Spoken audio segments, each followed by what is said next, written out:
एक समय की बात है, हिमालय की खाड़ी के किनारे एक छोटे से शांत गांव में राहुल नाम का एक युवा लड़का रहता था। राहुल अपने क्रोधी स्वभाव और चंचल मन के कारण गांव भर में प्रसिद्ध था। उसका मन हर समय विचारों से भरा रहता था।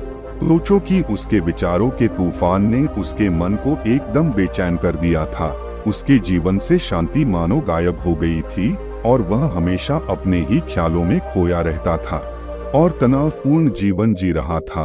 उनके अशांत मन और क्रोध के कारण उनके अपने परिवार के सदस्यों और गांव वालों से भी संबंध अच्छे नहीं थे, जिससे वह और भी अधिक अकेला और अपमानित महसूस करने लगा।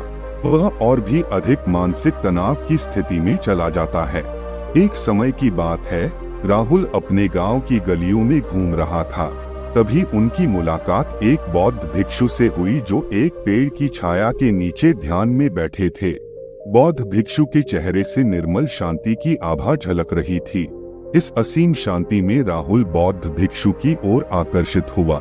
जब राहुल बौद्ध भिक्षु के करीब आया तो उसे अपने आसपास एक सकारात्मक ऊर्जा का एहसास हुआ। भरत को एहसास हुआ कि इस असीम शांति और सकारात्मक ऊर्जा का स्रोत कहीं न कहीं इस बौद्ध भिक्षु के भीतर ही है।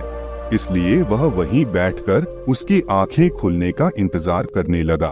थोड़ी देर बाद जब बौद्ध भिक्षु की आंख खुली तो उसने एक युवा लड़के को अपने सामने बैठा पाया, जो बहुत तनावग्रस्त और नकारात्मक भावनाओं से भरा हुआ लग रहा था। राहुल ने बौद्ध भिक्षु की ओर उदार भाव से देखा और बहुत विनम्रता से कहा, मालिक, मेरा मन बहुत अशांत है और मेरे मन के विचार मुझे खाए जा रहे हैं। मुझे एक पल के लिए भी शांति महसूस नहीं होती। क्या आप मुझे सिखा सकते हैं कि मैं अपने अशांत मन को कैसे शांत करूं? बौद्ध भिक्षु ने राहुल की पीड़ा को समझते हुए करुणा दृष्टि से देखा और कहा, मेरे प्यारे बच्चे, मैं तुम्हें एक कहानी सुनाना चाहता हूँ। इस कहानी में मानसिक शांति और खुशी के रहस्य छिपे हैं। क्या आप कहानी सुनना चाहेंगे? राहुल ने हाँ में सिर हिलाया और पूरी एकाग्रता से कहानी सुनने को तैयार हो गया। उनके अंदर जिज्ञासा चरम पर थी। वो कहानी सुनने को बेताब था। बहुत समय पहले की बात है, एक नगर में शक्ति नाम का एक आदमी रहता था। शक्ति बेहद महत्वाकांक्षी व्यक्ति थे और उन्हें हर काम में लोगों से मदद की जरूरत पड़ती थी। यदि उसे किसी से असफलता और बुराई सुनने को मिलती थी तो वह गहरी चिंता और तनाव में चला जाता था। उनका मानना था कि सफलता और भौतिक शक्तियां वांछित खुशी देंगी, लेकिन वह जितना सफलता और प्रशंसा के पीछे भागता था उतना ही मानसिक तनाव में डूबता जाता था। लेकिन अचानक शक्ति का सामना उस समय के मशहूर बौद्ध भिक्षु से हो गया, जिसका नाम महाकौशल था। महाकौशल अपने शिष्यों को ध्यान की शिक्षा देते थे और वह स्वयं एक बहुत ही ध्यानमग्न और प्रबुद्ध व्यक्ति थे। महाकौशल की अद्भुत एकाग्रता से प्रभावित शक्ति ने उनसे अपने भटकते मन को शांत करने का उपाय जानना चाहा। शक्ति ने कहा कि मेहनत में हमेशा सफलता के पीछे भागता हूँ और लगातार अधिक हासिल करने की कोशिश करते हूँ, फिर भी मुझे कोई क्षणिक संतुष्टि या आत्मसंतुष्टि नहीं मिलती। इस निरंतर बेचैनी के बीच मैं शांति कैसे पा सकता हूँ? बौद्ध भिक्षु ने करुण दृष्टि से उसकी ओर देखा और उत्तर दिया, आपका मन एक अशांत नदी की तरह है जो हमेशा बहती रहती है। आप कभी भी शांत नहीं रह सकते। इसलिए इस अशांत मन को शांत करने के लिए आपको अपने विचारों को बिना किसी रुकावट के जाने देने की कला सीखनी होगी। शक्ति को आश्चर्य हुआ और उसने पूछा कि मैं अपने विचारों को कैसे जाने दूं? आखिर मैं भी तो अपनी इच्छाओं और महत्वाकांक्षाओं से बंधा हुआ हूँ। यह सुनकर बौद्ध भिक्षु मुस्कुरा दिए। बौद्ध भिक्षुक ने कहा, कल्पना करें कि आपके हाथ में पानी का एक गिलास है।